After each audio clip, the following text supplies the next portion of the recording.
హరి ఓం. సత్సంగ మిత్రులందరికీ ప్రణామ్స్. విజ్ఞాన యోగం 12వ శ్లోకం దగ్గరికి వచ్చాం. దీంట్లో ప్రత్యేకత కృష్ణ పరమాత్మ గుణముల గురించి ప్రస్తావించారు. ఈ గుణముల గురించి తెలుసుకోవడం మనందరికీ కూడా చాలా ముఖ్యం.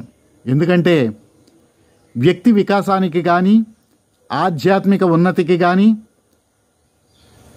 గుణముల గురించి తెలుసుకోవడం చాలా అవసరం. శ్లోకంలో ఏం చెప్పారంటే, ఏ చైవ సాత్వికాన్ భావాన్ రాజసాస్తామసాశ్చయే మత్త ఏ వేతి తాన్ విద్ధి నత్వహం తేషు తే మయి.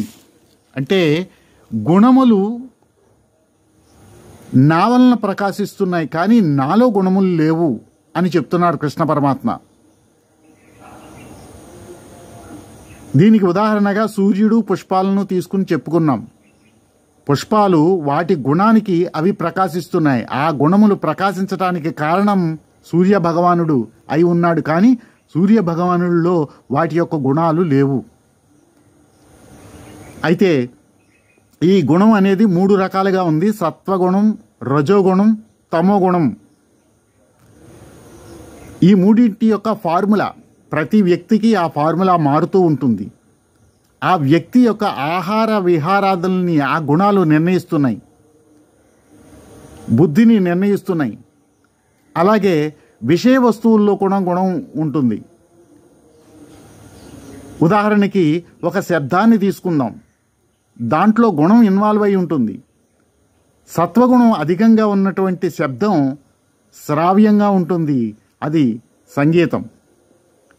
అలాగే రజోగుణం అధికంగా ఉన్నటువంటి శబ్దం మనలో ఆ ఉద్రేకాన్ని రేకెత్తిస్తుంది. జాతర డప్పుల్లో ఆ రజోగుణం ఉంటుంది. ఒక రేకు ముక్కని బరబర గీకితే వచ్చే శబ్దం కంపరం ఎక్కిస్తూ ఉంటే దాంట్లో తమో గుణం ఉందని అర్థం చేసుకోవాలి.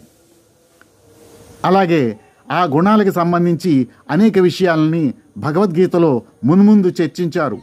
మన ఆహార విహారాదుల్ని ఎలా ప్రభావితం చేస్తున్నాయో తెలుసుకుని మన ఉన్నతికి మనం ప్రయత్నం చేద్దాం. జై శ్రీరామ్, జై శ్రీకృష్ణ. వచ్చే వీడియోలో మళ్ళీ కలుద్దాం. అంతవరకు జై శ్రీరామ్.